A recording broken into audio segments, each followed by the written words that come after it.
Oh, well, look who's back, Salis said, looking at Talion as he walked in through the doorway, leaving the door ajar.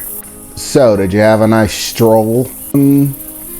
Well, you could say that, Talion replied. Here's the thing. While I was out, I met a new friend, Talion said, looking towards Salis and her mother. What? What do you mean, Talion? His mother said, dropping the bandages for a moment, and taking a few steps towards him. It's just that. I met someone, a friend, and they needed some help. So I thought that maybe we could help them. So, this is Rico, Talion said, as he turned around, gesturing in the direction of the doorway, expecting Rico to be there. However, she seemed to be nowhere to be seen. What the? Rico? Hey Rico, where are you? Talion said, as he started to approach the doorway for a moment. Rico is here, she heard, from slightly around the corner of the door. You're going to have to come in here and let them see you. Are you sure Rico has to? Rico is more comfortable out here. Peoples no like it when I get near their house, she said, from beyond the corner of the door, where no one could see her, most likely pressed against the wall right outside of the doorway. I already told you, Rico, no one's gonna hurt you. You're safe here, I promise. But people no like Rico. Rico thinks she's safer out here. But if Talion promises that he protect Rico, then Rico will try. Of course, Rico, Talion replied. I promise, I'm not going to let anyone hurt you. And they wouldn't try anyways. Not unless you were trying to hurt them. Okay, Rico, try, he heard her voice say shakily from beyond the edge of the door. At first, his mother seemed very concerned, but after hearing the voice of what sounded like a young girl, her concern turned to curiosity. And after hearing that she was scared, his mother suddenly no longer seemed as angry, suddenly taking on a very reassuring demeanor. It's okay, little one. You don't need to worry about anyone hurting you here. Now, come in here where I can see you, Talion's mother said, smiling in the general direction of the doorway. And finally, Rico began to peek just a bit of her head outside of the side of the doorway, her long strands of blue hair hanging down a bit as her eye peeked out, looking in through the doorway to see the people inside. Very slowly, she began to start stepping into view. She seemed so frightened that she was almost shaking, her eyes rapidly darting back and forth between everyone in the room. Oh my goodness, Melody said, looking at Rico as she finally stepped into view. You are just the most adorable little thing. Come here, she said, extending her arms outward and gesturing for Rico to step forward. She did so very hesitantly, taking very slow, measured steps as her foot actually touched the inside of the house. She actually stopped for a moment, looking down at it, pressing her foot in and out of the place where she had placed it, as if her feet had never been on a solid floor before, one crafted and made to stand on. Her bare feet simply touching the hard stone floors of their home. But eventually she made her way over to Talion's mother, Melody. As Rico looked up at her with a somewhat frightened expression, Talion's mother simply smiled brightly. "You are just the most adorable little thing," she said, as she suddenly extended her arms out, hugging Rico tightly and pressing her face against Rico's. "Wherever did a sweet little thing like you come from?" For a moment, Rico looked frightened, definitely not expecting to be hugged. Rico was wandering, looking for some things to eat, and Talion said that Rico could have some. So Talion is with Rico now, and Rico is with Talion. "My dear, do you always speak that way?" she said, finally releasing her hug on Rico. "Is Rico speaking wrong? Rico can fix." "Well, no, it's not that, dear." "Well, yes, it is that, but who exactly taught you to talk in that manner?" "Well, Rico's mom and dad." "Yes, I suppose they would be the ones to teach you. But where are they?" she asked, looking down at Rico. "Oh, they's dead." "What?" Melody replied. "What do you mean dead? How?" They starved to death. Mother 3 winters ago, and father 2 winters ago. Rico has been on her own since then." "Oh dear," she said, looking at Rico, very saddened. "I am so sorry." It was at that point that Salus got out of his chair and began walking over, coming to a stop, standing right beside Melody and Rico. Melody stopped to look up at him for a moment. "Is something wrong?" she said, looking at him confused. "Is this some sort of trick?" she asked, as for a moment she looked back towards Rico, her saddened face beginning to harden somewhat, as no doubt she began to think that this might be some sort of trick. "No, she's not lying. She's not trying to trick you," Salus replied. "She's an eco." "An eco?" Melody replied. "What is that?" "An eco is, well, a low-level demon. Honestly, there are very few that are ranked as low as an eco. Even sirens place above them. I often complain about sirens getting the short end of the stick and being low on the totem pole. But in terms of treatment, eco are even lower. Most demons don't even consider them as demons. Most demons that you might run across will treat an eco far more like a pest than a person. They look at them the same way that you might look at a mouse scurrying through your kitchen. Not as a person that you could have a conversation with. More like a pest that needs to be exterminated.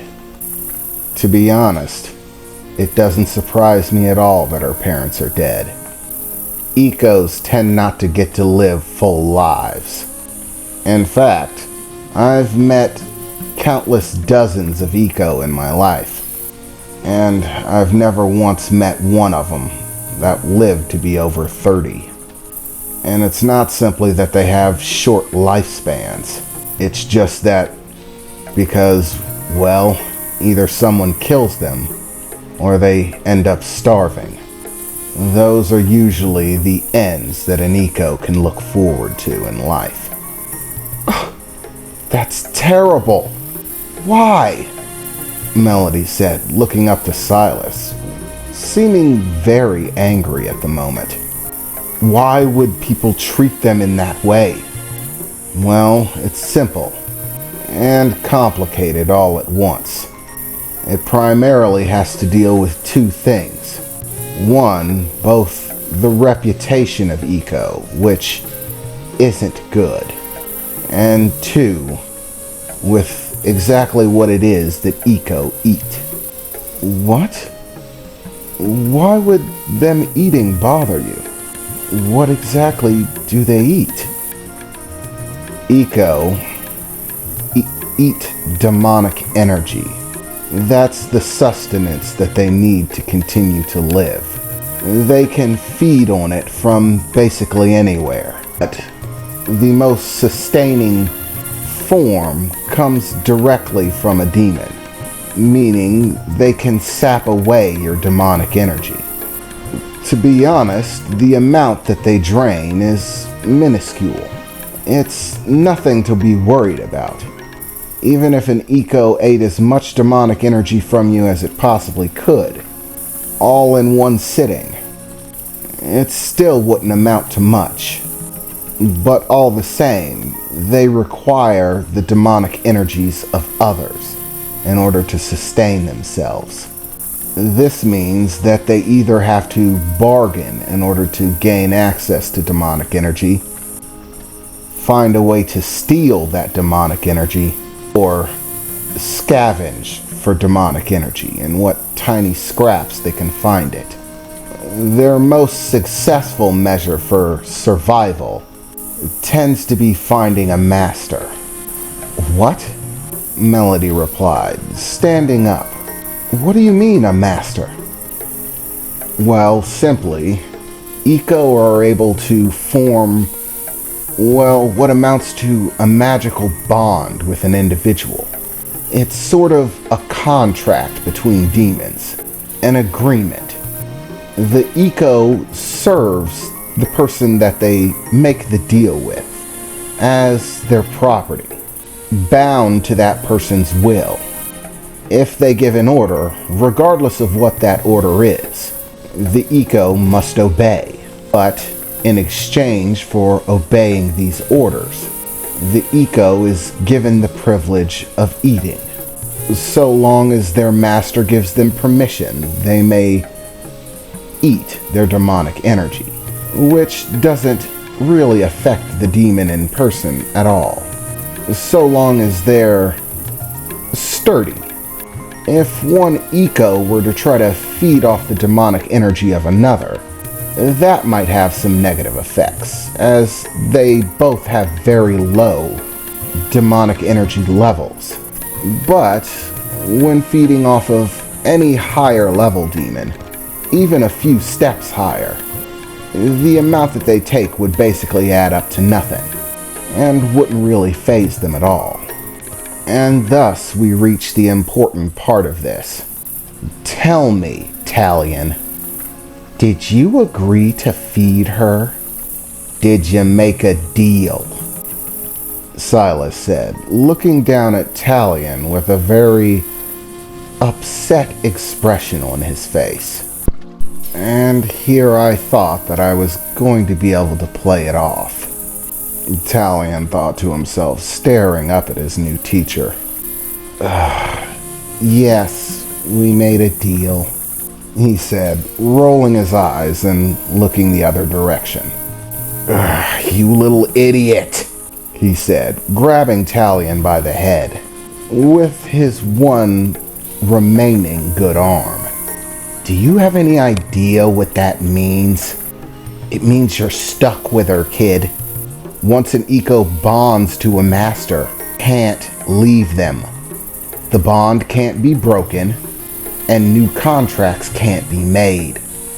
It's permanent, meaning she's officially your problem forever. Ugh, you frustrate me. Like, seriously, what's the freaking luck? Out of everything that could have happened, you run into a freaking Eco the very moment I let you out of my sight, and cut a deal with it. Just fabulous. Well, what does this mean?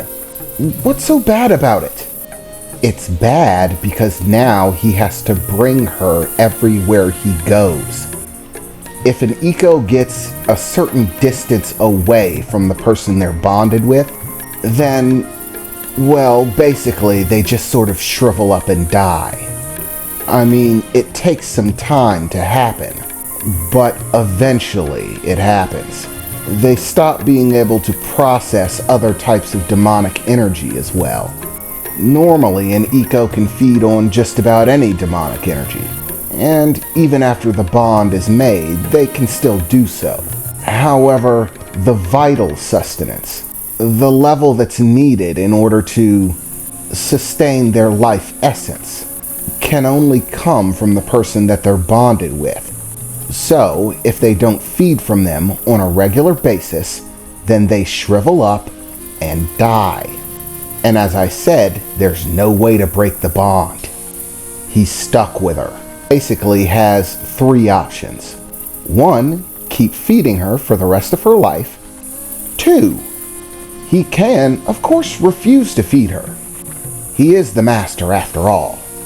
If he wants to, he can decide not to give her anything, and she'll wither away and die of starvation. Or option number 3, kill her. Those are basically the only options he has on the table. And basically, if he has any sort of kindness in him at all, if he's the type of person that I'd bother training whatsoever, then there's no way that 2 of those options are even possible. If he was even the type of person that would consider them, then there's no way in the world that I'd train him. Leaving him with 1 option. He's stuck with her. For keeps.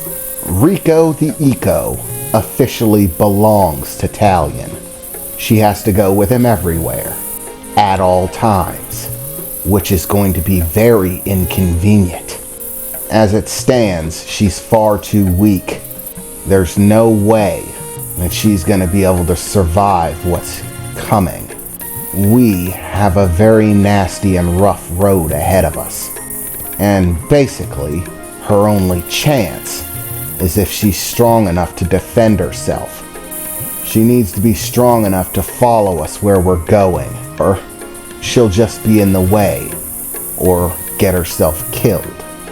In other words, not only is Taleon stuck with her, so am I.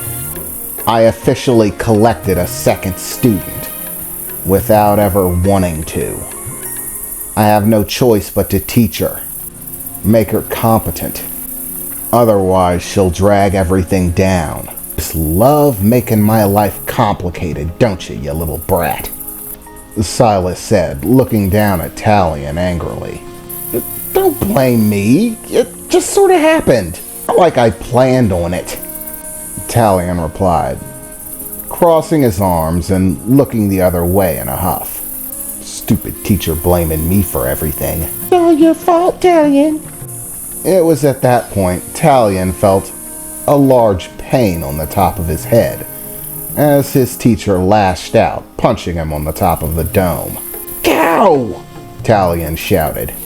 Hey, watch the tone, Salis replied. None of the back sass, thank you. Ugh, my job just keeps getting harder, he said as he walked back to the table, sitting back down. Now I have to find a way to train an eco. And we get to repeat day 1, at least for her. This should be entertaining, if nothing else.